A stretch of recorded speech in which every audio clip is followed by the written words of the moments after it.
नमस्कार, एक बार फिर से आपका स्वागत है मेरे चैनल पे। और आज मैं आपको सुनाने वाला हूँ एक किस्सा जो कि 1971 वॉर से रिलेटेड है। और इस किस्से में ये बहुत छोटा किस्सा है, लेकिन वॉर के लिए, एक वॉर के महत्व से देखा जाए तो बहुत बड़ा, इसने बहुत अहम रोल रहा था इसका 1971 वॉर के लिए। हालांकि ये वॉर के टाइम का नहीं है, वॉर पीरियड का नहीं है, वॉर से पहले का है। कुछ ऐसी चीज़ हुई थी जिसने पाकिस्तान को बहुत कमज़ोर कर दिया था, बहुत तोड़ दिया था पाकिस्तान को, और उसकी शक्ति बिल्कुल आधी ही कर दी थी। ये कहानी एक लड़के की है। आ, और वो लड़का जो सिर्फ रॉ के लिए नहीं, आईएसआई के लिए भी काम करता है। जी हाँ, रॉ, आईएसआई, होप आप लोग समझ गए होंगे। कुछ जासूसी रिलेटेड स्टोरी है ये। तो अगर मैं शुरुआत करूँ इस कहानी की, हाशिम कुरैशी ये नाम था उस लड़के का। हाशिम कुरैशी नाम का एक लड़का था, जम्मू और कश्मीर में, लास्ट मेनली कश्मीर में लड़का था वो, और बहुत टैलेंटेड लड़का था। तो जब जैसे जैसे वो लड़का बड़ा हुआ तो ऑफ कोर्स आपको पता है कश्मीर में इंडियन आर्मी डिप्लॉयड है, बीएसएफ के जवान वहाँ पर थे। तो बीएसएफ के जवान वहाँ पर थे, और इंडियन आर्मी जो बीएसएफ के जवान थे उनके कांटेक्ट में था ये हाशिम कुरैशी नाम का ये लड़का। तो बचपन से कांटेक्ट में था और धीरे धीरे बड़ा हुआ तो बीएसएफ के मतलब जान पहचान के साथ लोगों ने इसको देखा कि काफ़ी टैलेंटेड लड़का है और हमारे काम आ सकता है, तो इसको रॉ के अफसरों से मिलवाया गया। हालांकि आप सबको पता है कि बहुत इंडिया में बहुत टेररिस्ट अटैक उस टाइम हुए थे। कश्मीर की आज़ादी का सबसे बड़ा मतलब एक अहम पीरियड चल रहा था वो, जब उस टाइम वो जो था, क्योंकि बहुत पीक पे था उस टाइम वो। और उस टाइम स्टार्ट हो रहे थे टेररिस्ट आना, कश्मीर की आज़ादी के लिए लड़कों को भड़काया जा रहा था। तो उसी टाइम की बात है। तो उस टाइम रॉ जो इंडियन एजेंसी है उसने एक लड़का अपॉइंट किया जिसका नाम था हाशिम कुरैशी, जो कि कश्मीर का रहने वाला था, और बीएसएफ के ज़रिए वो रॉ से मिला। तो हुआ ये कि हाशिम कुरैशी जो कि 1969 में वो रॉ से मिलता है, मतलब उससे पहले थोड़ा मिलता है, 1969 स्टार्टिंग में वो मिलता है रॉ से। और होता यूँ है कि रॉ से मिलने के बाद वो रॉ के लिए एक दो ऑपरेशंस करता है, छोटे मोटे ऑपरेशन, छोटी मोटी चीज़ें करता है। और फिर उसको एक मतलब इनपुट मिलता है कहीं से इंटेलिजेंस को कि पीओके में कुछ मीटिंग होने वाली है, कुछ होने वाला है। तो इसको भेजा जाता है। हालांकि ये लड़का, आपको पता है जैसे कि पीओके में ऑफ कोर्स कश्मीर में रहता है, तो पीओके में इसके अच्छे सारे रिलेटिव थे। तो वैसे ही एक शादी पड़ती है और आईएसआई, ओ माफ़ करिएगा, रॉ इसको भेज देती है पीओके कि आप जाइए पीओके और थोड़ा देखिए, थोड़ा समझिए वहाँ की बात को। तो होता कुछ यूँ है कि ये लड़का जाता है पीओके, ठीक है। तो पीओके जाने के बाद ये वहाँ पे एक एनएलएफ, नेशनल लिबरल फ्रंट करके एक पार्टी थी, मकबूल भट्ट उसका नेता था। 2009 में उसको फांसी दी गई यहीं तिहाड़ जेल में। तो वो जो था उससे मिलता है ये हाशिम कुरैशी। होता क्या है कि ये मिलता है उनसे, और फिर इसको वो लोग ये समझ जाते हैं कि ये बहुत टैलेंटेड लड़का है, बहुत तेज़ लड़का है। हालांकि उनको पता नहीं है कि ये रॉ के लिए काम कर रहा है। तो इसको फिर वो लोग आईएसआई से मिलवाते हैं। आईएसआई जिसको अभी तक बिल्कुल भी भनक नहीं होती इस लड़के की कि ये लड़का हमारे लिए कुछ भी कर सकता है। ये लड़का आईएसआई से मिलता है और आईएसआई बहुत बड़ी चीज़ करती है, यानी आईएसआई इस लड़के का ब्रेन वॉश कर देती है, क्लियर ब्रेन वॉश कर देती है। और इसके अंदर ये जज्बा जगाया जाता है कि कश्मीर को आज़ादी चाहिए, कश्मीर गुलाम है। और इसको कहा जाता है कि तुम प्लेन हाईजैक करो, और ऐसा वैसा प्लेन नहीं, वो प्लेन जिसको राजीव गांधी उड़ा रहे हों। आपकी जानकारी के लिए बता दूं, राजीव गांधी पायलट भी थे, और पायलट ही थे वो प्रधानमंत्री बनने से पहले। वो तो इंदिरा गांधी जी की मौत के बाद अचानक से उनको प्रधानमंत्री बनना पड़ गया, अन्यथा वो पहले पायलट ही थे। तो कहा था कि जो मतलब प्रधानमंत्री का बेटा राजीव गांधी जो फ्लाइट उड़ा रहा हो उसको आप हाईजैक करिए। और बाकायदा आईएसआई जो है एक पायलट से, मतलब इंडिया और पाकिस्तान एयरफोर्स के पायलट से इसको बाकायदा ट्रेनिंग दिलवाई जाती है, पूरी ट्रेनिंग होती है इसकी। और तब तक यहाँ रॉ को पता चल चुका होता है कि हमारा लड़का वहाँ जाके बिगड़ गया, यानी ख़राब हो गया हमारा लड़का और गया हाथ से। तो ये भी यहाँ पे कुछ जुगाड़ उगाड़ करते हैं, लेकिन हाथ से जा चुका होता है ये, और इसका कुछ चारा नहीं होता बचने का। मतलब रॉ के पास ऐसा कुछ होता नहीं है कि इसको वापस लेके आए कुछ करे। तो क्या होता है फिर वहाँ पे, यहाँ एक तरफ इसकी ट्रेनिंग चल रही होती है और ट्रेनिंग के बाद ट्रेन होके मतलब इसको पूरा प्लान समझा के कि तुम एक एरोप्लेन हाईजैक करो और उसको तुम पाकिस्तान लेके आओ, और फिर हम बाकी की बात को आगे कंटिन्यू करेंगे। अच्छा, इसमें एक और चीज़, एक मेन पॉइंट कि वो लोग चाहते क्यों हैं प्लेन हाईजैक करें। अगर टेररिस्ट अटैक करना है वो तो ऐसे ही कर सकते हैं, कुछ भी कर सकते हैं। तो अल फतह नाम का एक ग्रुप था, 1969 की बात है। अल फतह नाम का एक ग्रुप था जिसके 36 लोगों को बीएसएफ ने गिरफ्तार किया हुआ था, और ये लोग चाहते थे कि हमारे ये 36 के 36 लोग छूट जाएं, जिसकी वजह से इन्होंने ऐसा एक प्लान बनाया। आईएसआई और एनएलएफ ने मिलके ये प्लान बनाया था। अब होता क्या है, अब ये लड़का वहाँ से ट्रेंड होके वापस इंडिया आता है। इंडिया आ गया, इसको इस बात की भनक तक नहीं होती कि रॉ को ये बात पता चल चुकी है कि देखो भैया आप वहाँ जाके बिगड़ गए हो, हमारे हाथ से निकल गए हो, तो अब हमारे काम के तो रहे नहीं। लेकिन वापस इंडिया आ रहे तो ज़रूर कुछ गड़बड़ है। और ये वापस इंडिया आता है, और वापस इंडिया आते ही बीएसएफ इसको अरेस्ट कर लेती है। बीएसएफ इसको अरेस्ट कर लेती है, ये और इसका एक और कज़न जिसका नाम है अशरफ कुरैशी। ये दोनों आते हैं, इन दोनों को अरेस्ट कर लिया जाता है, इन दोनों को पकड़ लिया जाता है, इन दोनों को अरेस्ट कर लिया जाता है, इन दोनों को पकड़ लिया जाता है। और फिर इनसे इंटेलिजेंस अपनी इंटेरोगेशन करती है, रॉ अपनी इंटेरोगेशन, बीएसएफ इंटेरोगेशन करती है, और इतना इंटेरोगेट कर देती है इनको। फिर ऐसा होता है कि अब तो आप क्रिमिनल बन गए इंडिया के लिए, क्योंकि आप पे अब देशद्रोह का मुकदमा चलेगा और इसमें सजाए मौत तो एक तरह से निश्चित ही है। तो ऐसा होता है कि अगर तुम्हें सज़ा से बचना है, सजाए मौत से बचना है, तो एक काम करना होगा, क्या जो तुम्हें कहा है वही करो। तो वो बताते हैं कि उनका प्लान क्या है। उनका प्लान क्या है ये बताया जाता है।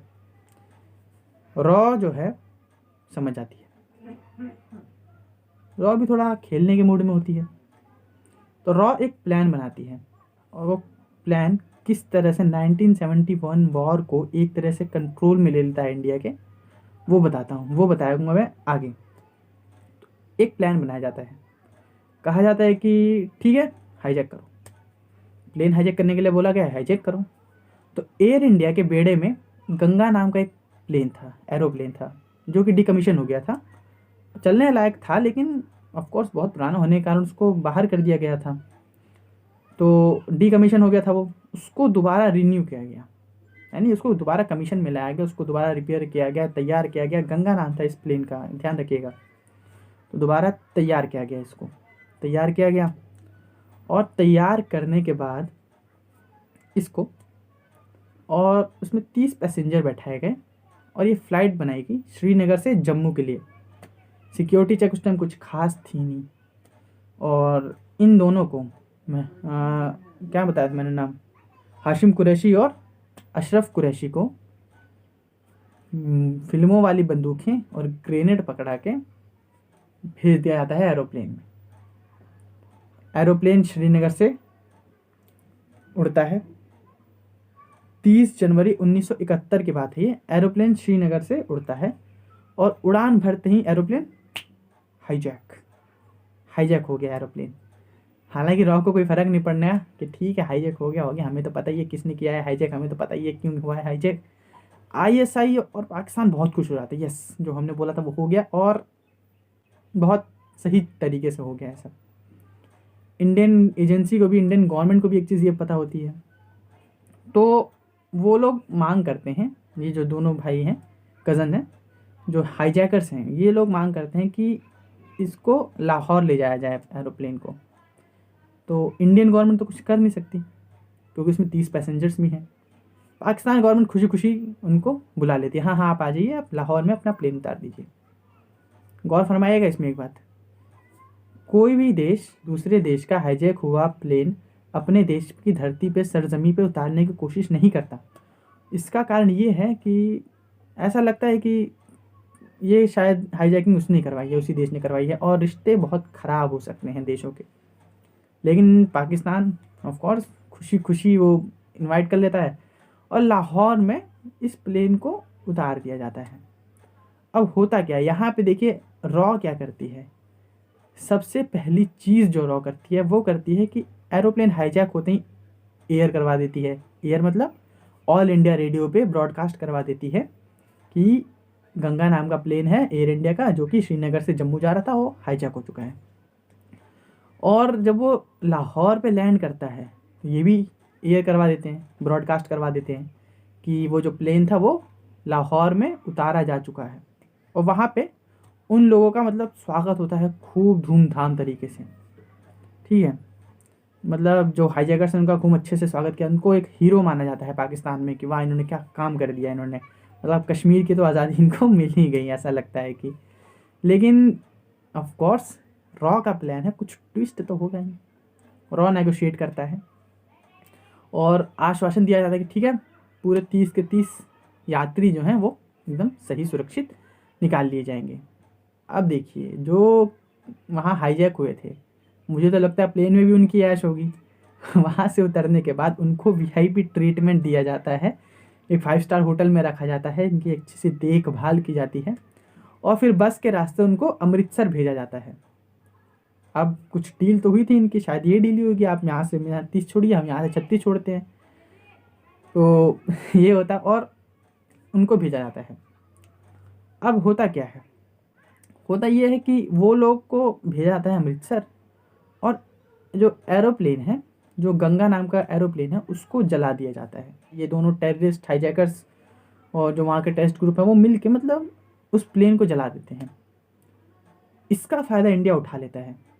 जैसे ही ऐसी चीज़ होती है इंडिया बोलता है कि इन्होंने हमारी प्रभुत्व संप्रभुता के साथ खिलवाड़ किया है, इन्होंने हमारे विश्वास को तोड़ा है, विश्वासघात किया है। और इंडिया जो है उसी वक्त अपना एयर स्पेस पाकिस्तान के लिए बंद कर देता है।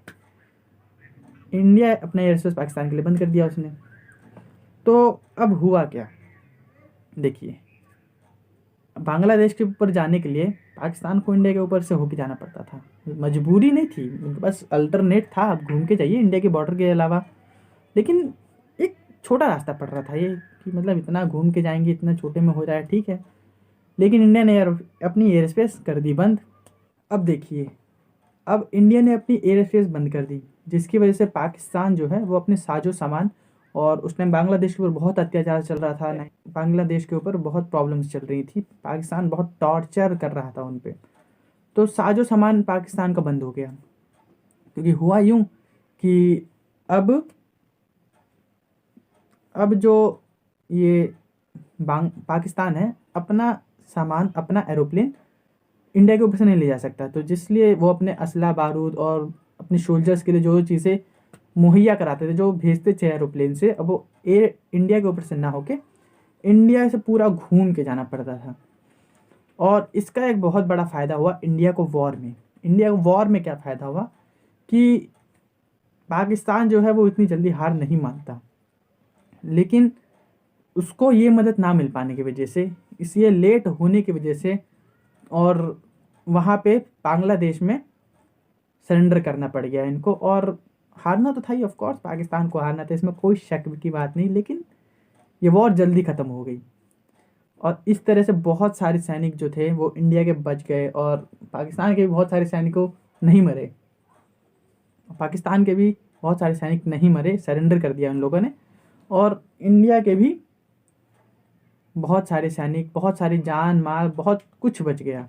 कि इस लड़के का क्या हुआ, अशरफ कुरैशी, और हमारा हीरो ऑफ कोर्स जिसने गद्दारी की लेकिन एक तरह से हीरो ही था, हाशिम कुरैशी, इसका क्या हुआ। अशरफ कुरैशी और हाशिम कुरैशी का अब हुआ क्या, अब हुआ यूं कि जैसी आईएसआई को पता चला कि अरे रॉ ने तो हमें बेवकूफ़ बना दिया, ये तो डबल एजेंट कर गया ये बंदा, कि इसने पहले उनकी तरफ से काम किया, फिर हमारी तरफ से काम किया, फिर दोबारा उनकी तरफ से जाके इसने काम कर दिया, तो उसके ऊपर फिर सज़ा की गई उसके ऊपर। और एनएलएफ के बहुत सारे नेता थे, बहुत सारे लोग थे जिनके ऊपर कार्रवाई हुई, और पाकिस्तान में उनको मतलब सज़ा भी दी गई, किसी को 15 साल की सज़ा, किसी को 20 साल की सज़ा, और मतलब ऐसे बहुत सारे लोगों को सज़ा दी गई। उसके बाद क्या हुआ कि इसको वहाँ पे सज़ा दी गई हाशिम कुरैशी को, लेकिन ये हाशिम कुरैशी याद रखिए इंडिया का व्यक्ति है, तो वहाँ पे थोड़ी सी सज़ा मिलने के बाद हुआ यूँ कि ये दोबारा इंडिया आया। मतलब इंटरनेशनल कोर्ट ने बीच में अपनी उंगली की और यूएन ने थोड़ी उंगली की, कहा कि ऐसे कैसी बात हो रही है भाई, और हाशिम कुरैशी को वहाँ से निकाला गया। हाशिम कुरैशी इंडिया आया और इंडिया आती है उसको ऑफकोर्स JNK पुलिस ने दोबारा इसको अरेस्ट कर लिया। फिर इसके ऊपर हाशिम कुरैशी और अशरफ कुरैशी के ऊपर फिर केस चला और देशद्रोह का केस चला। उनको फिर सज़ा वगैरह हुई इनके ऊपर, बाकी जो बात हुई इनके साथ वो हुआ। लेकिन आप ये देखिए, एक लड़के की वजह से 1971 का वॉर कह सकते हैं आपके इंडिया कितने आराम से जीत गया। आराम से मेरा मतलब ये नहीं कि वहाँ जान माल का खतरा नहीं हुआ, मैं सारे सोल्जर्स की रिस्पेक्ट कर रहा हूँ, लेकिन अब वो देखिए ना कि जितना हो सकता था उतना बिल्कुल भी नहीं हुआ, बहुत कम हुआ और बहुत अच्छा हुआ, जिससे कि बांग्लादेश के लोगों को भी ज़्यादा प्रॉब्लम नहीं हुई, इंडिया के लोगों को भी ज़्यादा प्रॉब्लम नहीं हुई। तो यही थी इनकी कहानी। बाकी कैसी लगी बताइएगा मुझे कमेंट सेक्शन में। मिलता हूँ फिर मैं आपसे अगली वीडियो में, और तब तक के लिए बाय बाय।